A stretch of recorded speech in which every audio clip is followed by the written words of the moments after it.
Hi, I'm Beth Wilson. I'm one of the hosts of STEM in 30, a television program for middle school students produced at the National Air and Space Museum. You're joining us today for our first live chat of the school year, and today we are going to be talking about wasps, not the insects. We will be talking about the Women Air Force Service Pilots of World War II. And joining us today to talk about the WASPs is Dr. Katherine Sharp Landdeck, who is the author of, now let me see if I get this all right. She is the author of The Women with Silver Wings, the inspiring true story of the Women Air Force Service Pilots of World War II. Katherine, thank you so much for joining us today. Well, thanks so much for having me. This is a lot of fun. Thanks. Well, to get us started, Katherine, tell us, who were the WASPs and what was it about them that inspired you? Yeah, well, I think, so the thing about the WASP is they're the Women Air Force Service Pilots from World War II. And this was a group of women, 1,102 women who flew for the Army Air Forces during the war. They flew within the continental United States. They didn't fly in Europe or the Pacific, just within the continental United States. But there was a lot of flying that needed to be done here, flying from all those factories where Rosie the Riveter's building all those new planes. They had to deliver those. They had to teach men to do different jobs with airplanes. So it was just this group of women that served with the Army Air Forces during the war. I first met my first WASP a long time ago, before most of the audience was born, and I had never heard of them. And it just, I really thought that was wrong. This was an amazing group of women who'd done all this important flying, and I just wanted to learn more. So I started doing research and met more of them and decided to go to graduate school to learn how to write history the right way. And then I just kept learning more and more, and I've been really lucky to get to meet them and learn their story and tell their story to as many people as I can. Now, if you're watching us, be sure to put your questions in the comments section. We'll get to as many as humanly possible. And tell us where you're watching from, and we will give you a shout out. In fact, we've already got a couple of shout outs from Texas, Ohio, Maryland, Saskatchewan, Canada, Minnesota, Michigan. So just keep on giving us your comments or giving us your questions. To get started, though, we have a B-29 bomber in our collection. It's the Enola Gay. You have a really good story, though, about the WASPs and that particular airplane. First, you want to tell us, what is a B-29 bomber and why was it important during World War II? Right. The B-29, and you've got a beautiful example of it with the Enola Gay there, and I hope everybody can get out and see it in person someday. But the B-29 was the most important plane in the Pacific War.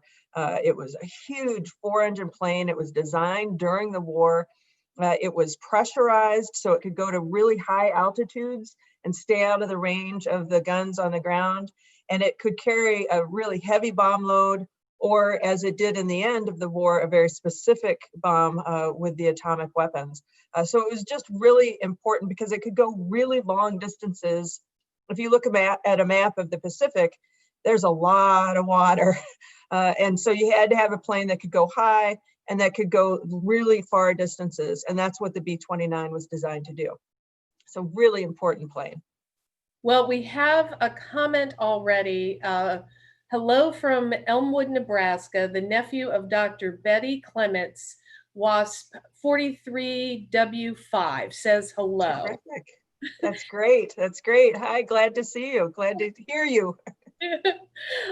So about the B-29, you have a great story about the WASPs in that airplane. Do you want to tell us that story? Yeah, absolutely. So one of the things about World War II is we're building all these planes during the war, and the B-29 was one that was actually designed during the war.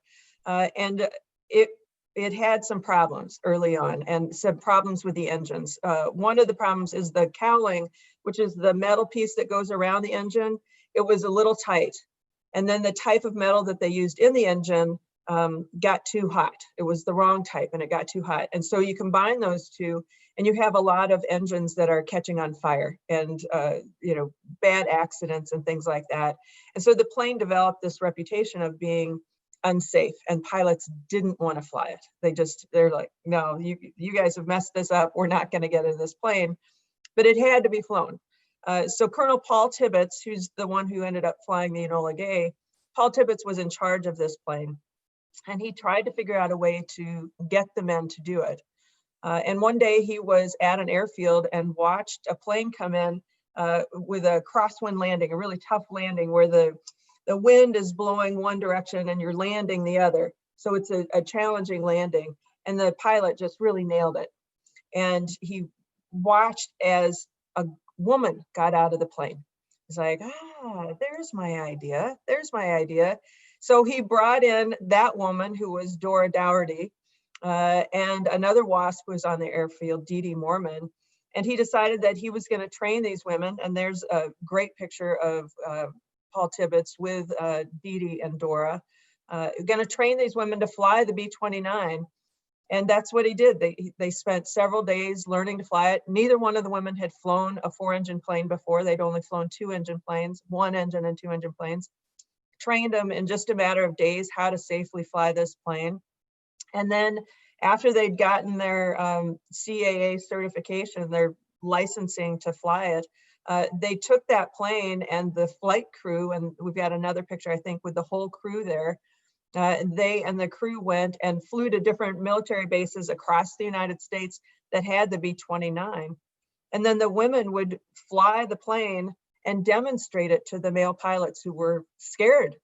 And part of it, Colonel Tibbets, General Tibbets by the end, but at the time, is he thought it was a good joke, right? That okay, we're gonna teach these guys. It's so easy, even a girl can do it, and kind of play on those ideas. But the men really appreciated it because the women were patient and showed them how it was done, and it gave them confidence that these women who didn't have combat experience or anything like that could fly this plane well, to the point where even later, decades later, some of the men wrote to the women and said, thanks for showing us this plane. It really helped us during the war. But I got a chance to meet General Tibbets and get to know him fairly well. And he always liked that story because he really appreciated these women pilots and the good work they did. And he thought it was a fun little joke that they played. I think it's a great story. We know, I'm getting told that there are a lot of you out there watching and there are a lot of comments, but I want to encourage you to ask some good questions as well. We've got people watching from Texas, Kentucky, Nebraska, Delaware, Georgia. Sienna is 9 and she is watching on the STEM in 30 page. So thank you, Sienna, for joining us. We have our first question is actually from Twitter. Did some of these pilots fly out of Newcastle County Airport near Wilmington, Delaware? Yeah, so Wilmington, the Army airfield that was in Wilmington at Newcastle was the first ferrying base where the women were based. So there was a large contingent of the women up there. I think there might be a little museum up there that has a statue to the women, actually. I haven't been there, but I think there is. Or they were working toward that. But yeah, that Wilmington base was really, the idea of whether women could fly these military planes or not was a great question. They didn't know if women could do it. And they called them girls. They were the boys and the girls at the time. And they didn't know if they could do it. And the women who were based out of Wilmington there at Newcastle, this was the great experiment to see if they could do it. So they started in September of 1942 and started flying the very next month. And it was a trial to see if they could do it. And they did great. And so those women flew a lot of P-40s and other really important planes from manufacturers in the area. So yeah, that was definitely a good home for them. We have somebody watching who's a glider pilot out of Lubbock, Texas. And she has gone to Avenger Field in Sweetwater, Texas to see the WASP Museum. And you brought that up before. Do you want to tell us a little bit about that museum and where we can, because our last STEM in 30, we talked a lot about museums across the nation that you can visit, World War II memorabilia. But you mentioned this to me before in a chat. So can you tell us a little bit about that museum and how the knowledge of the WASPs has really grown? Yeah, absolutely, absolutely. So when the WASP started training, they started down in Houston, Texas, in the fall of '42. But the weather in Houston, I'm sorry to anybody from Houston, but your weather isn't very good for flying. It's it's very hot, it's very humid, it can be very foggy. It just wasn't very conducive. And they were at the Houston International Airport. So, you know, a Braniff airline plane would take off and then they would take off. It wasn't a good place.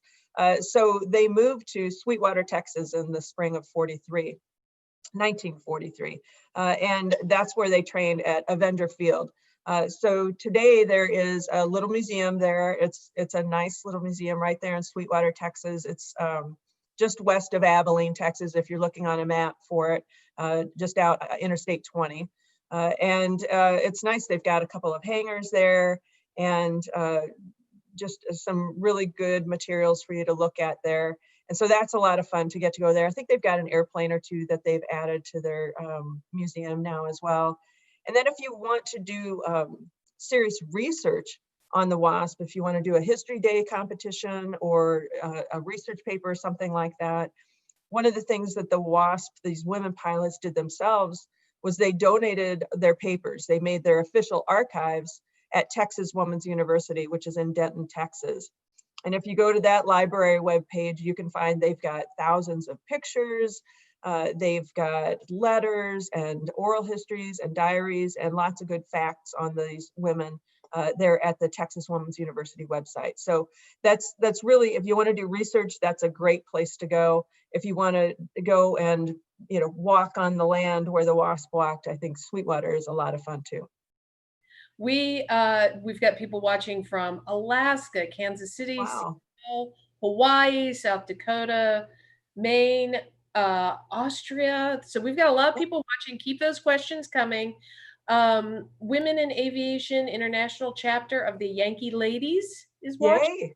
Yay. Yeah. The great-granddaughter of WASP, Elizabeth Mitchell, is watching. She says, thank you. Here's an interesting question. There's someone is watching from Maine, and her mother was a wave during World War II. What is the difference between a wave and a WASP? Right, that's a good question. And I think, you know, we have so many acronyms when we talk about the military and especially these women's groups. But there were lots of women who served in the military during World War II, several 100,000 that served. And the waves were women in the Navy. So these were women that volunteered to serve with the United States Navy and served in that group as well. So you have the waves in the Navy, you have the WAC, who were the women in the Army. You have the WASP working with the Army Air Forces.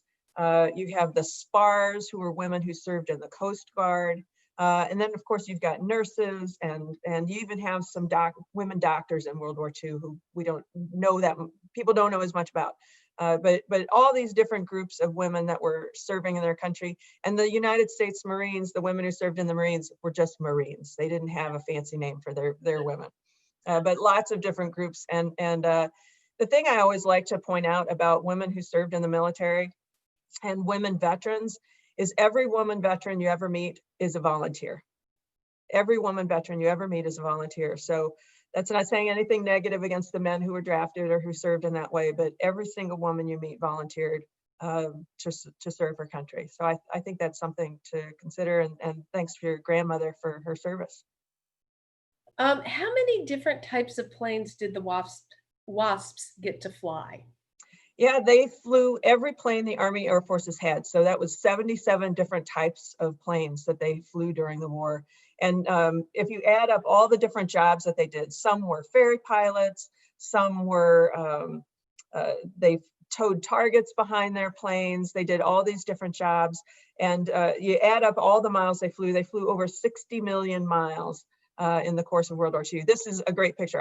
This is one of my favorite pictures. This is, so one of the jobs that the WASP did was they towed targets behind their planes. And you can see this is a picture taken from the cockpit of one plane, of another plane. And you see the banner that's behind them. It's kind of like, you know, when you go to the beach, when we used to get to go to the beach, or you go to a football game, and you have the plane that flies over and tows a banner behind them, you know, Eat Joe's Pizza or whatever. This was a similar kind of thing where it was a banner that would go out behind it. But then what they would do is men on the ground would have to learn how to shoot their guns, right? Shoot the big weapons and fire at the planes. And so they would use live ammunition, and they would color code it so they could see who was hitting the target and who wasn't. And they would fire at that target. So you can see that target is it looks a little beat up, and that's because it's been fired upon. And so they would have, men did this job too, but it was a job that the women could do, releasing the men to go to combat. So you have a number of the women who did that job. It was pretty exciting. None of them were ever killed doing it. Okay, I was going to ask. Yeah, it's a common question.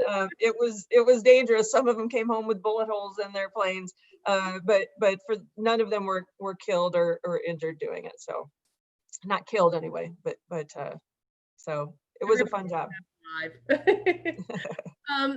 I think this is a very good question. How did the WASPs come about?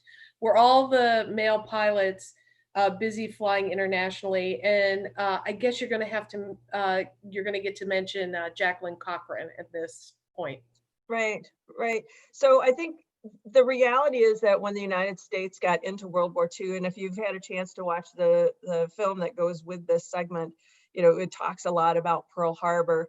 And the reality is we could see that the war was coming. The war started in Europe in 1939. So we were 2 years behind, but we weren't ready. We didn't have enough planes. We didn't have enough pilots. It takes about 6 months for a pilot to be ready to fly. And so that was something that there were two women, Jacqueline Cochran and Nancy Love, and they both could see the problem coming, and both, you know, proposed, you know, hey, let's let women fly, and to the military. And finally, in 1942, the reality was we didn't have enough pilots. And as the factories were gearing up on building all of those planes, they realized we can either have enough pilots to send to combat, which they didn't really have enough, or we can have pilots who fly those planes from the factories. This is a great picture of the training. You know, these women in Sweetwater, Texas. You have a lot of male flight instructors that are going to teach these women how to fly, men who quite often were a little too old to be combat pilots. And so they would get these jobs teaching either male cadets to fly or the women to fly, and do these different things. But yeah, I mean, the reality is we just didn't have enough pilots. This is another great picture, I think, of a couple of the original ferry pilots with their plane getting ready to, obviously posing for a picture, but this is one of the planes that they flew. And that's one of the things that the women ferry pilots became very good at, was ferrying most of the pursuit planes that we had, because they had enough experience in flight time that they were able to do that. So I love these color pictures, and the Smithsonian has a lot of these great color pictures. I know that they just put several of these online. This is another great one. This is from training. And I love, you know, so often we think of World War II in black and white, which most of the pictures are, but you could see the bright colors. And you can see in this picture, the outfits these women are wearing. They didn't have special uniforms for women or anything. So they wore these old mechanics coveralls, right? And you can see how big they are on these women. They had extra large, double extra large, and triple extra large. They just didn't have sizes that really fit the women. And yeah, this is another great one. You can see they're all wearing these big, you know, uniforms and say that again. Slouchy uniforms. Yeah, they are. And they've all got their own shoes on. Some of them are wearing penny loafers. We've got other pictures of them wearing open toe sandals, because they just didn't have the uniforms. And you can see, I think this one's kind of fun, because you can see they've got a piece of tape on their legs there. And that's where they would write down the wind speed and different details like that. They just write it there on the piece of tape so they can just look down on it when they were flying and coming in. But this is a group of the trainees. Actually, that picture at the woman at the very top is Nell Bright, and I've got a great picture of her in my book. And we did a talk with Powell's Books just a couple of weeks ago. So she's still alive and very funny. So if anybody wants to go hear from a WASP herself, Nell is a very good one for that. Yeah, it was hot. I also want to mention that we have in the latest STEM in 30, we have an oral history with one of the WASPs. And I thought the quote was great because she met Jackie Cochran, and Jackie Cochran said, I'm going to put this together and I need some women who can fly. Most of all, I need some women with some guts. So that's right. You can check out that video. It is on the STEM in 30 Facebook page. Somebody would like to know, is there a roster that is available? I knew someone who was a WASP, but it was long ago and I cannot remember her name. And then Sarah from Raleigh would like to know if there are any books or movies you would recommend so that they could find out more information. Yeah, absolutely. So on the roster question, if you go to that Texas Women's University and you can put in WASP collection, or go to the library and then Women's collection and then WASP collection, they have all the names. They have them listed by class and you can look at them. And then some of them you can link on and see pictures. They also have class book pictures, just like we do our school yearbooks and things like that, and get our school pictures taken. The WASP did that too. So we've got an individual photo of every WASP. And so that's all on the TW web pages. And it's fabulous. You can get lost. Be careful because you can get lost in there. And then books, I think, I don't know, can I do a shameless plug here? I've got my book, which I think is pretty good. But it takes you all the way from the 1920s and 30s, Amelia Earhart and that type of thing, because a lot of these women came of age, they were born in 1920 or so. So they were around when Amelia Earhart was around, and some of them flew with her. Jackie Cochran flew with her, and Teresa James did air shows and things like that. And then through the war years, and then it actually takes them through, because they technically weren't a part of the military. It's a long, complicated story, but it takes them through their fight in the 1970s to become recognized as veterans, which they do.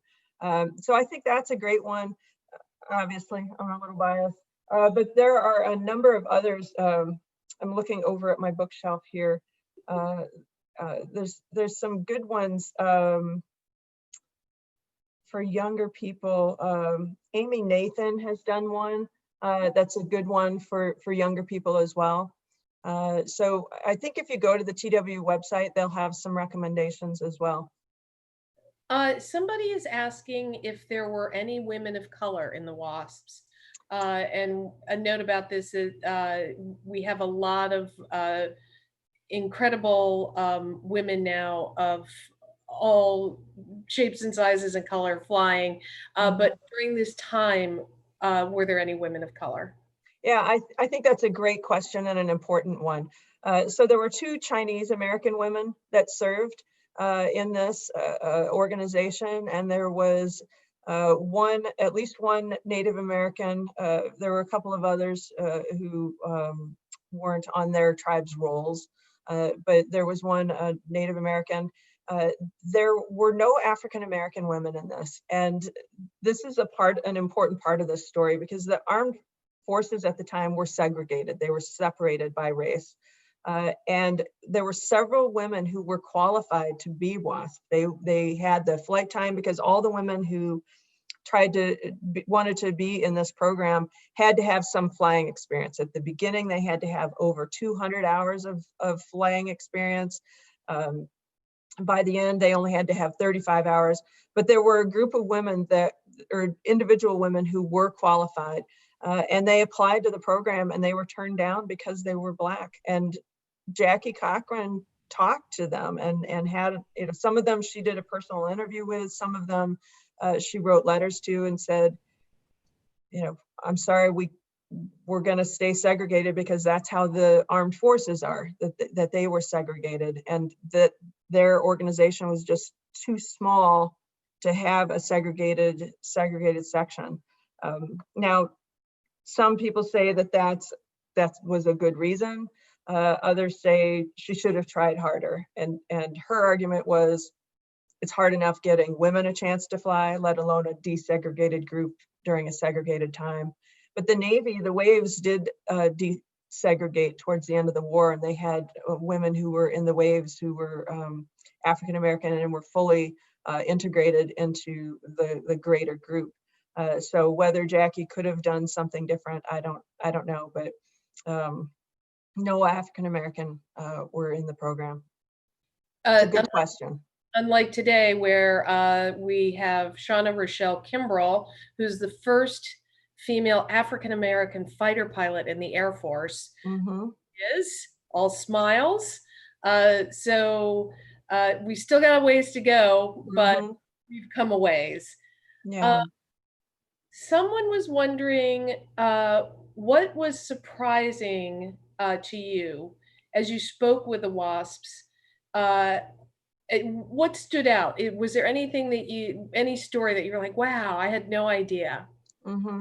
I think that's a good question. And that's hard. I think the biggest thing that has stuck out over time is their personality is so similar.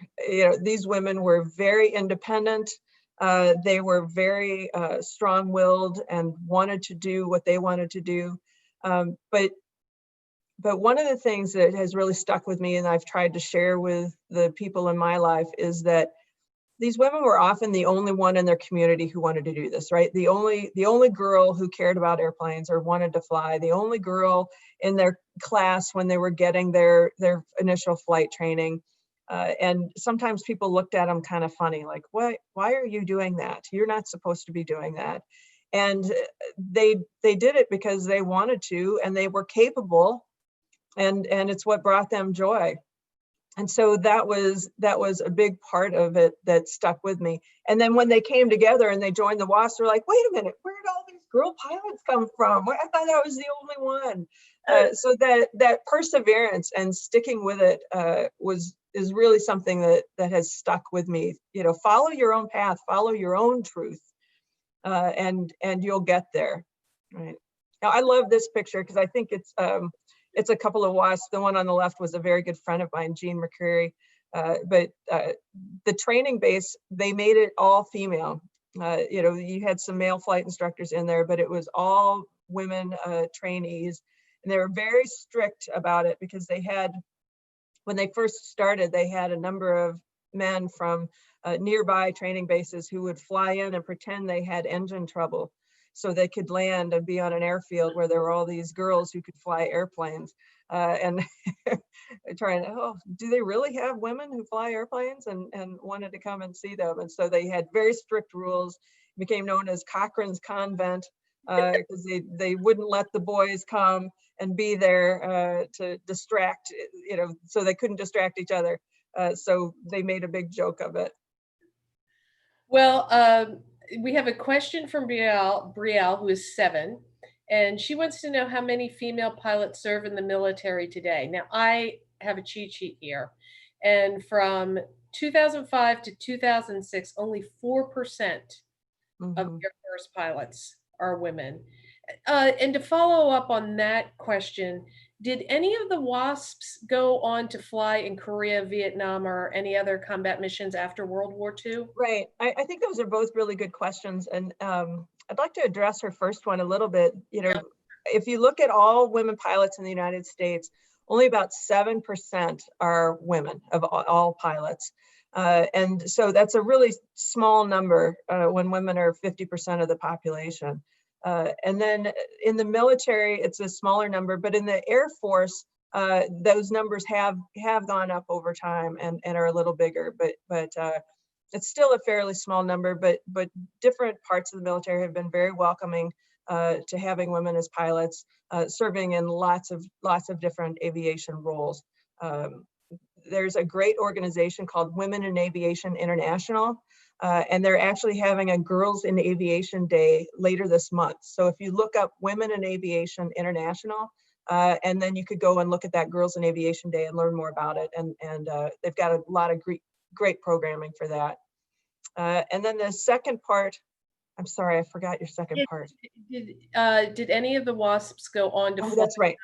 in- That's right. So when the WASP were disbanded in December of 1944, which is before the war was over, but the idea was enough pilots were coming back from overseas, had survived the war, and could now do those jobs that the women were doing. So they wouldn't allow the women to replace the men. They could release the men for other duties, but they couldn't replace them. So the women were sent home. And while you have over 200 of the women that went on and served in the military after World War II, we've got one, Pat Pateman, who served in World War II, Korea, and Vietnam. She stayed in that whole time. None of them were allowed to fly in the military again. You don't have women flying in the military until 1973, when you have a whole second generation of women that fly and fight for all sorts of opportunities to get into different airplanes and to fly different jobs until that combat exclusion is lifted in 1993, and you have women then able to serve in all piloting roles. And to follow up on that, did other countries have women flying units during World War II? And I think that there were some women flying in combat, weren't there? Yeah, I think that's a great question as well. There was one group in England that was kind of an auxiliary group. It was the Air Transport Auxiliary, and that was men and women, but they did have several hundred women that were flying in there, including some American women. But then the group that we often think of the most, you do have women flying in China, some, but the group we think of the most are the Russian women pilots, the Soviet women pilots. And those women were flying in combat. They were doing all the most dangerous flying. They were fighting and dying, and really, they had a nickname called the Night Witches. They didn't really like that nickname, but there's several books out there that are written about them, and they're really a story worth knowing. They were an amazing group of women for sure. Somebody has asked if this was dangerous, and were there any WASPs that were killed during this time? Well, I think that's a good question too. And of course, flying is dangerous, right? There's danger in everything. 38 WASPs were killed during the war, either in training or while on active duty. The thing about this is that these women were killed, and because they were technically civilians, they weren't given the benefits that they would have if they'd been officially part of the military. And they did everything like they were in the military. They marched, they got demerits, they got saluted and saluted others. They got to be a part of the officers club. They were treated like they were military. But then when they died, their families couldn't put the gold star in the window, which is what families would do to tell their community that they had lost somebody during the war. They couldn't get a flag on their coffin. They didn't get insurance benefits. The family got a $200 insurance benefit rather than the $10,000 benefit they would have gotten. So it was really very uneven and very sad. That's one of the things the women fought for in 1977, was for the right to have a flag on their coffin, to be recognized in that way for their service.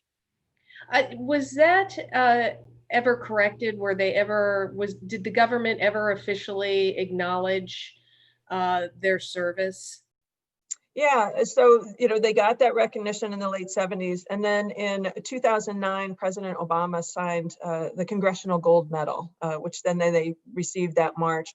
And you can find things about that online as well. Even I think C-SPAN even has the video of the ceremony where they got their Congressional Gold Medal. So that meant a lot. It was 2010 when it was presented.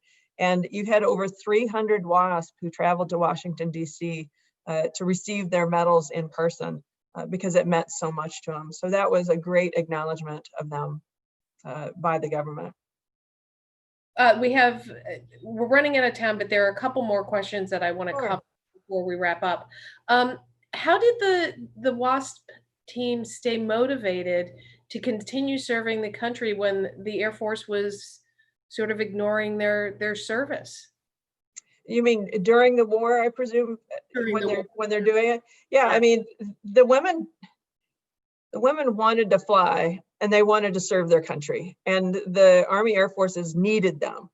And that was enough. They wanted to do their part, and they were making a difference in the war effort. And a lot of these women had husbands and brothers that were serving in the war. Several of them, had their husbands or brothers die while they were during the war. You could see, this is management, and they loved flying, and the opportunity to fly these planes was a great motivator. But then the chance to really be making a difference during the war, that motivated a lot of people. People come together when we have a national crisis and work together and do what it takes to make a difference during the war, any conflict, but during this war in particular, it was a real. When we talk about things like World War II and we talk about history, we talk about it from our perspective today, and we know the ending, right? It's like if you'd watched the last Harry Potter before you read the first book, right? You'd know the ending and you'd know how it was going to go. Well, when you're on those first pages of that book, or when you're living through a time, you don't know what's going to happen next. And these people didn't either in World War II. They're just like us. They didn't know what was going on, and they were making the best choices they could for their times. And so these women saw a chance to help their country when it needed it and to make a difference, just one person at a time to make that difference. And so that's why they did it. It's a great question, though. So we're gonna wrap up with these last two. What happened to the branch after the war ended? Right. Well, they were disbanded and they were all sent home and went away. Now, the women themselves created an organization called the Order of Fifinella. So this is Fifinella right here. She was designed for the WASP, or given to the WASP as their little mascot. And she was actually first drawn by Roald Dahl. If you read Charlie and the Chocolate Factory, or Matilda, or James and the Giant Peach, that's Roald Dahl's books. Well, he had a book called Gremlins, and Fifinella is the female gremlin. And she, initially the gremlins were causing all sorts of trouble with planes, and then they decided to help the war effort. And so Fifi was their good luck mascot, and Walt Disney owned it and gave it to the WASP so they could use it as their mascot. So they created a group called the Order of Fifinella, which was just an organization for them to stay together and help each other find aviation jobs and to keep in touch over the years. But there was no formal organization within the Air Force anymore once the war was over. And that leads me very nicely into our last question, which was, after the war, did any of the women get to stick with aviation, becoming airline pilots or any other jobs in that field? Right. I think that's a great question. So the airlines at the time didn't hire women to be pilots. They had no reason other than they didn't want to. So they didn't. They had a lot of pilots that came home from overseas that knew how to fly, and so they just picked the men. And I will say the white men. So the women couldn't be pilots in the military anymore because they were women. They couldn't be airline pilots because they were women. But they found other jobs. They found jobs as pilots of smaller planes. They formed their own businesses where they sold gas and flight instructed and did different things like that. That you have a lot of them that were flight instructors, but they couldn't get those big jobs as airline pilots. And a lot of them wanted to keep flying. Some of them kept flying. There were a lot of air races that women were a part of and did a lot of air racing, but you had to have a lot of money to do that. So not all the women could do that either. But they stayed in love with aviation and would continue to go to air shows. And of course, that's where I met my first WASP, was at an air show. You can see them everywhere, and they really want to inspire people to try flying and to be a part of aviation, or to build airplanes or design them, or to follow their own passion. And that's what they did, and they hope that others will as well. Katherine, thank you so much for joining us today and for sharing all these great stories and photographs that you've collected over the years. It's been a real treat. Oh, thanks so much. Next month on October 1st will be our next STEM in 30. We are going to shift from World War II to balloons, hot air balloons, not helium balloons that you buy for birthday parties. And our next live chat will be with Master Balloon Pilot Bill Costin, and that will be on February 8th. I'm sorry, February. I don't know what month it is these days. That'll be on October 8th. So we hope to see you all then. And again, Katherine, this has been a great chat. Thank you so much for joining us. And thanks everybody for watching. Thanks so much. Thanks for all the great questions, everybody. Bye-bye.